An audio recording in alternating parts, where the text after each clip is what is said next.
If you're a visitor, let me share with you that we don't always have a lot of God language in our services, but today we do. Come back next week, it'll be something entirely different. In preparation for the Unitarian Universalist ministry, ministers-to-be serve congregations as ministerial interns with a fellowshipped minister as our supervisors. We learn to preach, to pastor, to administer. In short, we learn the basics of congregational ministry. During my ministerial internship, I served a congregation in Palatine, Illinois, Countryside Church, in the northwest Chicago suburbs. Knowing that their ministerial intern could not afford to buy a car, the congregation put out the message to the membership that if someone had a car to donate to the congregation for the ministerial intern to drive, it would be much appreciated. Well, someone dedicated his car and wrote it off on his taxes. It was a small 1982 Buick Skyhawk. The car body was so rusted out that if one slammed the door, the exterior metal panels shook after the door was shut. At the end of my internship, I calculated that the repair bills that I had to pay on that Buick and realized that more than half my meager income that year was spent on repairs on that car.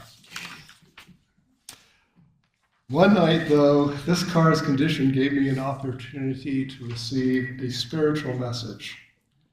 It was my habit to leave Palatine on Thursday nights to stay with friends in Hyde Park, where the University of Chicago and my seminary were, and to return to Palatine on Saturday night to be ready for church on Sunday morning. One autumn night, my car broke down on the Dan Ryan Expressway.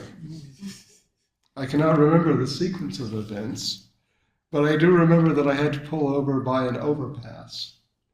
It was late, at least 10 o'clock at night, and the neighborhood was one of the worst in Chicago. It was near one of those crime-infested high-rise public housing projects that blighted to the city's south side. And I always felt sorry for some of the people who lived in those buildings, because it was a difficult place probably to live. I was especially nervous because a year or so before this time, someone in the housing projects nearby had been taking pot shots at cars on the Dan Ryan Expressway. I was a sitting duck. Hoping that I could make the repair, I leaped out of the car and I opened the hood and looked dumbly at a car engine that I did not know how to repair at all. I was sort of expecting there to be a little arrow that said, right here, but I didn't know what was going on. It was in those days before cell phones became commonly affordable, so I could not call a tow truck from the comfort of my car. I was also afraid to walk into that very dangerous neighborhood to look for a probably non-existent payphone. I was thinking about my options on that cold night with only the light from a distant lamp post to illumine the road. By the side of the road, I thought for a moment about what to do. Then I saw him emerge from the darkness of the shadow of the overpass. He was dressed in a black hoodie that completely covered his head and blue jeans. The rest of him was so dark that he merged into the night. I could not see his hands or a face. I never saw his hands or face. My first thought was, oh no, the situation doesn't look good. And I kind of mentally braced myself for whatever was about to happen. I was kind of afraid. This really was a dangerous neighborhood. Hey, do you need help? He asked. I paused a moment as he approached me and replied, I don't know what is wrong with this car. Are you any good with these things? Let's take a look, he said. So I held my flashlight as he looked under the hood. His hands were more like shadows in the dim light. He tried several connections, then did something. Don't ask me what, and he said, start the car. I got in the car, and it did start.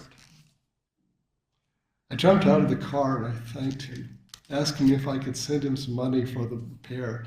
Being a poor seminarian, I had no money on me, of course. Had I been thinking about it, I would have realized that only homeless people find refuge under an overpass on the Dan Ryan Expressway in the autumn chill. He probably had no permanent address. He said, that's all right, and he walked back into the shadows.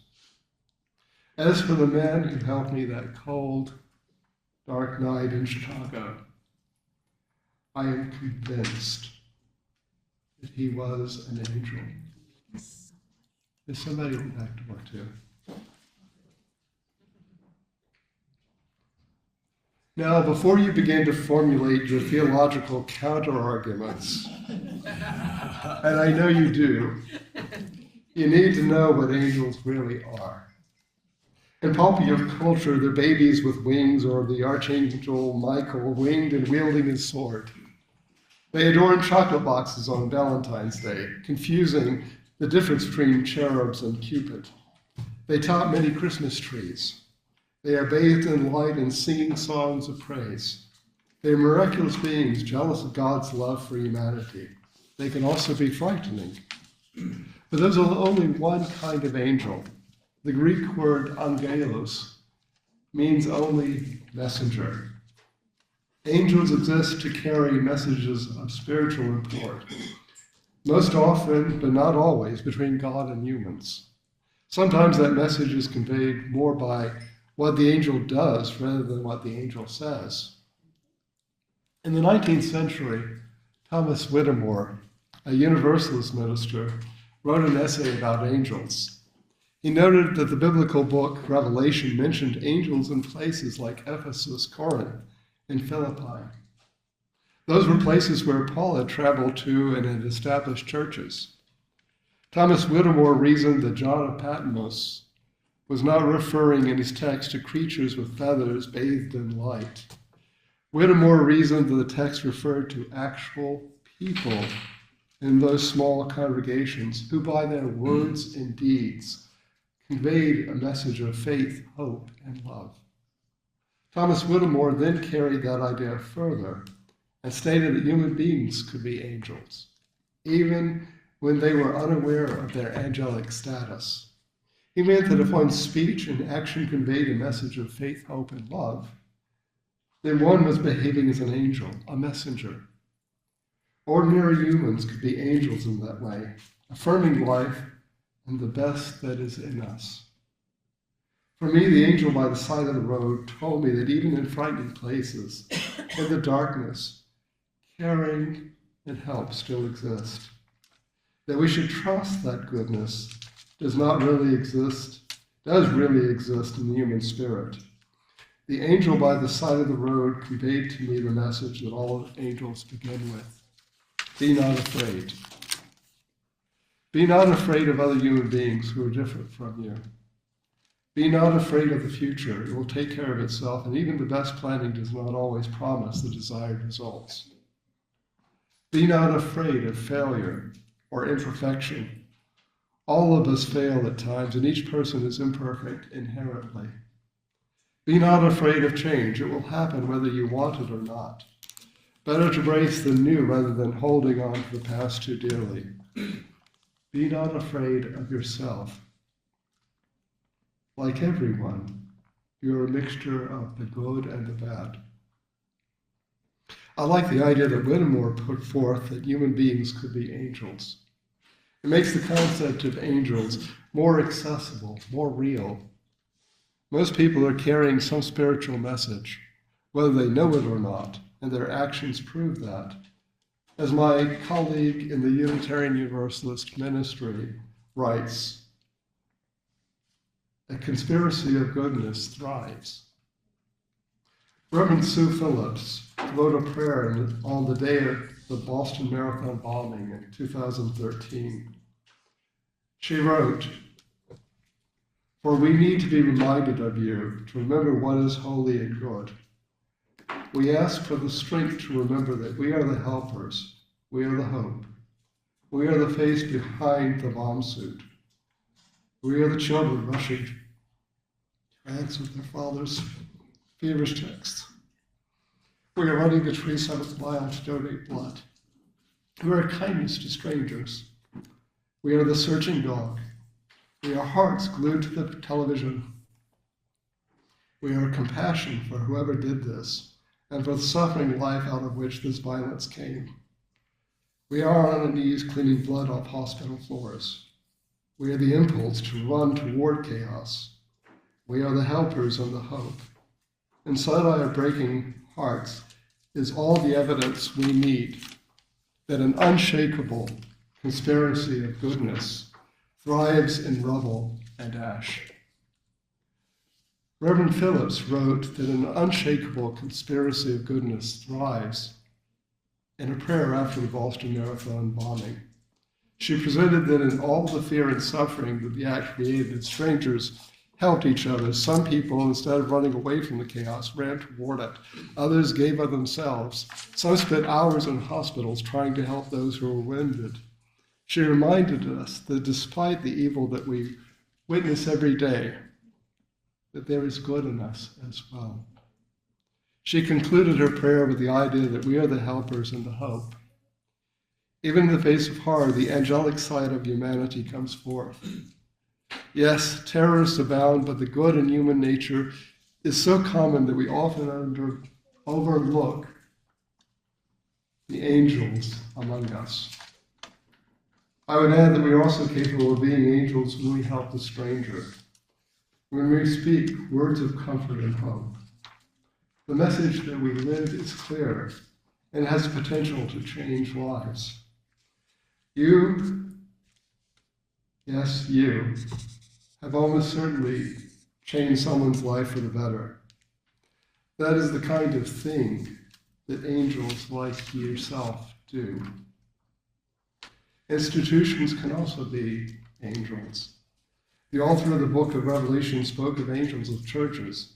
He might have meant individuals or might have also meant the congregation itself as a messenger. Sometimes we take for granted the angelic nature of our voluntary associations. We often just think that they serve their purpose without thinking also that they serve a higher purpose, if nothing else to remind us that human beings are good when they act together unselfishly and with a good heart. James Luther Adams was a 20th century social ethicist and a Unitarian Universalist minister.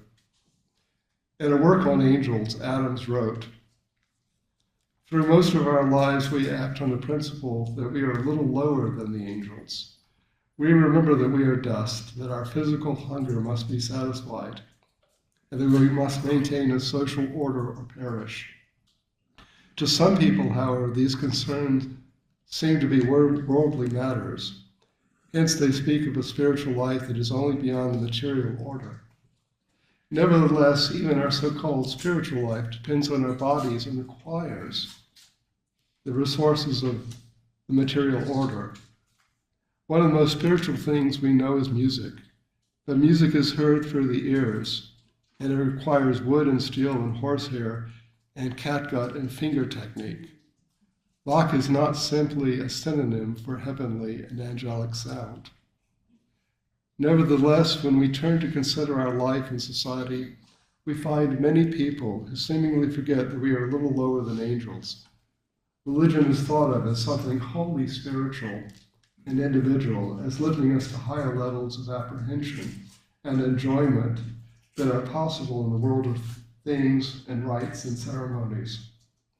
Sometimes this yearning for spirituality resorts to such extravagance as to claim that religion is something purely inward and needs no outward forms or social institutions.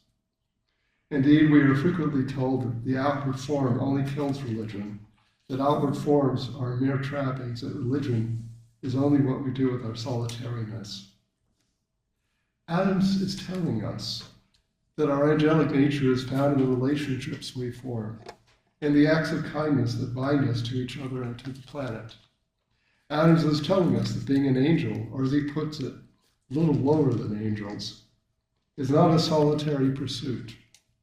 Being an angel is about being in sacred, loving relationship. We cannot be angelic without being in relationship. Abraham Lincoln made an appeal to the good in our community, also by comparing human beings to angels in his thoughts and actions.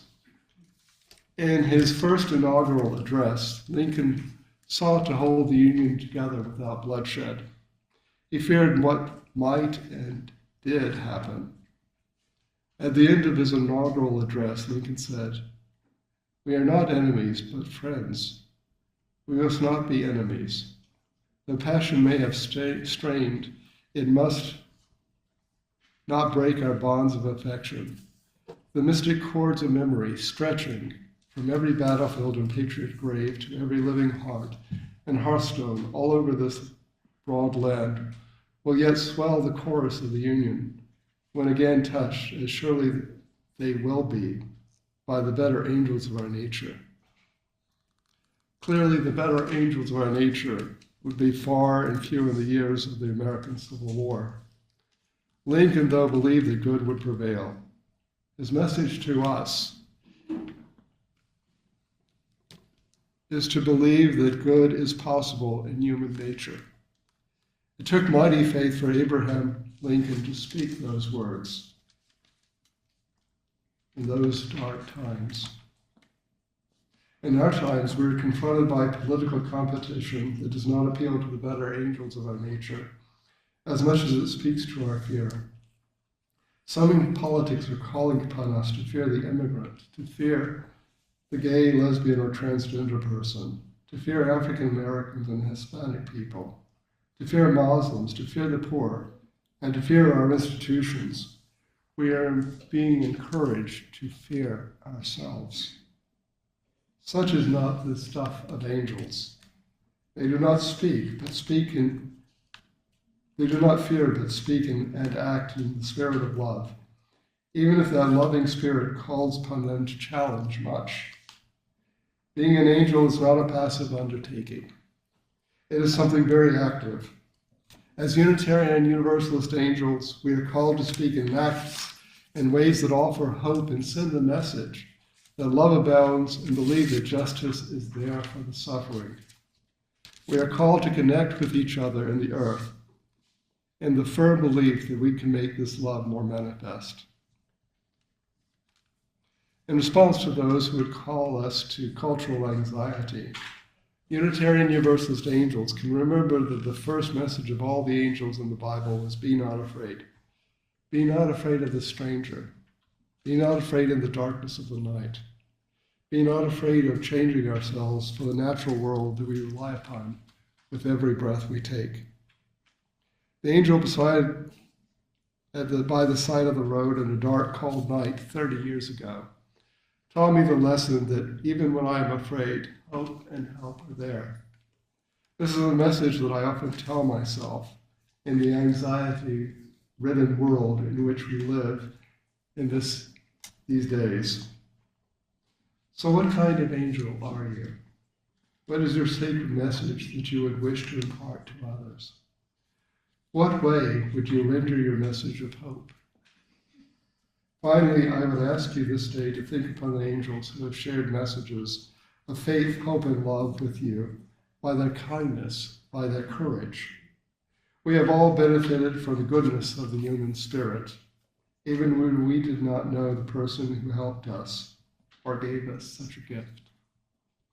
Let us be grateful for the conspiracy of goodness, and let us be not afraid. So be it. Blessed be. Amen.